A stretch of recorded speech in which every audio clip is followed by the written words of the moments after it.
अस्सलाम वालेकुम my YouTube family. मैं हूं अम्बरीन और वेलकम करती हूं आपका अपने चैनल ABN किचन में। तो चलें जी, आज हम बनाने जा रहे हैं मटन की एक और बहुत ही ज़बरदस्त सी रेसिपी जो बनेगी झटपट और बनेगी बहुत डिफरेंट स्टाइल में। तो चलें जी स्टार्ट करते हैं। लेकिन स्टार्ट करने से पहले अगर आपने मेरे चैनल को सब्सक्राइब नहीं किया तो प्लीज़ कर लीजिए और बेल आइकन को दबाना मत भूलिए, क्योंकि इसी से आपको मेरी आने वाली वीडियोज़ की नोटिफिकेशन मिलती रहेंगी।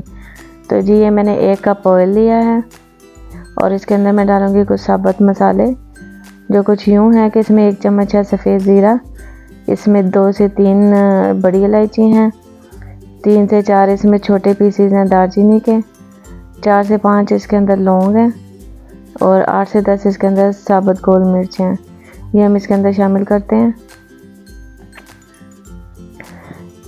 चलें जी, अब हमने इसको इतना फ्राई करना है कि ये इसमें से अच्छी सी खुशबू आना शुरू हो जाए, लेकिन ये जो मसाले हैं ये जले ना। अब इसके अंदर मैं शामिल करूँगी 1 किलो मटन मैंने लिया है और इसके मैंने छोटे पीसेस कर लिए हैं। ये इसके अंदर शामिल करके मैं इसको अच्छे से फ्राई करूँगी। इसमें मैंने स्पीड थोड़ी सी बढ़ा दी है क्योंकि इसको मैंने अच्छे तरीके से जो है इसको भूनना था और इसके जो अलग इसको कर देना था प्रेशर कुकर के पैंदे के साथ।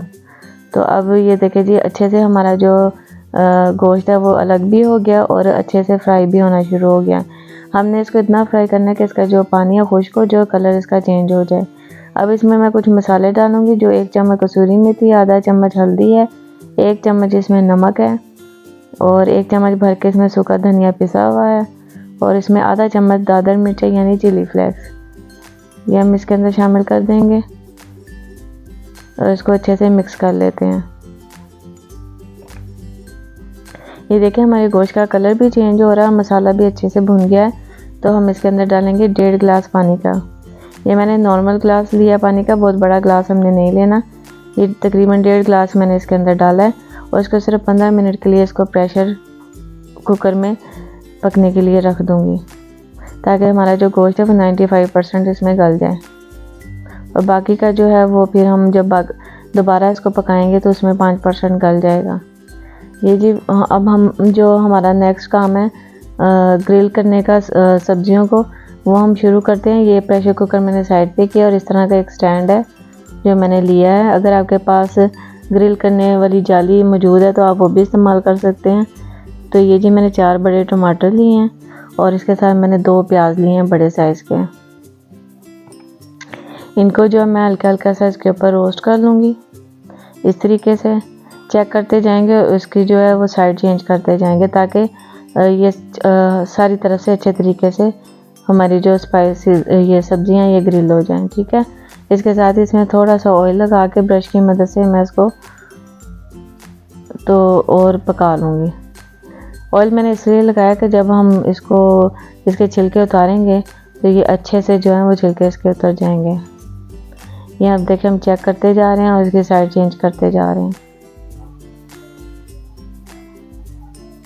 इस तरीके के साथ। ये जी हमारे जो टमाटर और प्याज हैं ये अच्छे से हमारे रोस्ट हो चुके हैं। अब हम उनको निकाल लेते हैं प्लेट में। और ये हरी मिर्चियाँ हैं, इनको भी मैं इसी तरीके से रोस्ट कर लूँगी और प्लेट में निकाल लूँगी। क्योंकि मिर्ची हमारी छोटी है ना, तो वो उसको भी जगह बना के हम देखेंगे कि कहाँ पे सही तरीके से हो जाएंगी, तो उस हिसाब से कर लेंगे। तो ये जी लहसुन मैंने कुछ लिया है, ये एक पूरा लहसुन है जो मैंने यूँ इस तरह काट के, तो इसको फ्राई पैन में थोड़ा सा ऑयल डाल के तो इसको भी मैंने ना फ्राई कर लेना है।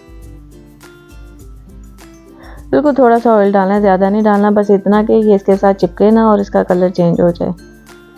इसको भी हम निकाल लेते हैं प्लेट में। और ये जी हमारा जो गोश्त है ये पक रहा है, इसकी हमने सिर्फ जगह चेंज कर लेनी है।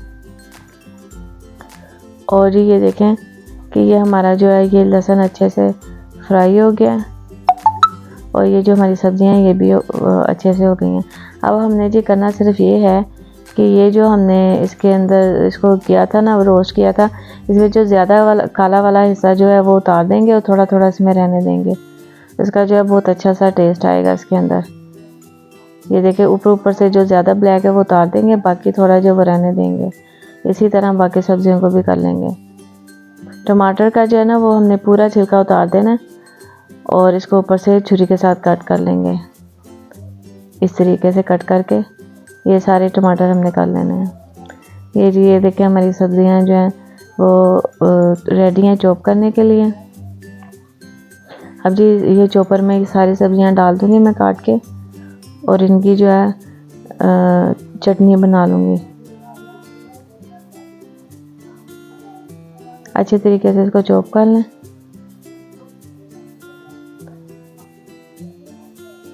ये देखें जी ये कितनी अच्छी सी इसकी चटनी जो है वो तैयार हो गई है।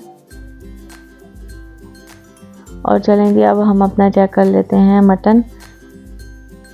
इसकी अच्छे से जो एयर है वो निकल जाएगी, तो अब हम इसको खोल के चेक करते हैं। ये देखें ये हमारा पानी भी तकरीबन खुश्क हो गया और गोश्त भी जो है वो हमारा गल गया है। मैं भी आपको चेक करवाती हूँ कि गोश्त जो हमारा वो कितना गला है।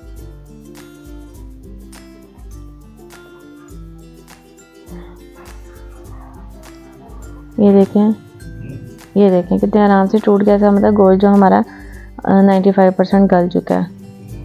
अब इसके अंदर ये जो मैंने चटनी बनाई थी ना वो चटनी इसके अंदर मैं डाल दूँगी। चटनी इसके अंदर डाल के मैं इसको तो अच्छे से मिक्स करूँगी। इसको बहुत ज़्यादा पकाने की ज़रूरत नहीं है क्योंकि ये हमने जो ग्रिल किया था ना उससे भी ये काफ़ी हद तक पक चुके हैं। तो इसको 5 मिनट के लिए हम सिर्फ दम वाली आग पे रख देंगे ताकि इसका जो अच्छे से मसाला जो है वो तैयार हो जाए और गोश्त जो है वो ऑयल छोड़ दे। ये देखें जी हमारा जो मटन है वो रेडी है। अब इसके थोड़ा सा धनिया डाल के तो अब इसको हम प्लेट में निकाल लेंगे। थोड़ा सा मिक्स किया। चलें जी हमारा मटन रेडी है, मज़ेदार सा ग्रिल्ड स्पाइसेस मटन। तो अब इसको हम निकाल लेते हैं प्लेट में। यकीन माने आप इस तरीके से बनाएंगे ना तो बहुत ही ज़बरदस्त ये मटन बनना है और बहुत पसंद आएगा सबको। चलें जी हमारा जो मटन रेडी है। अगर आपको मेरी वीडियो पसंद आई है तो प्लीज़ मेरे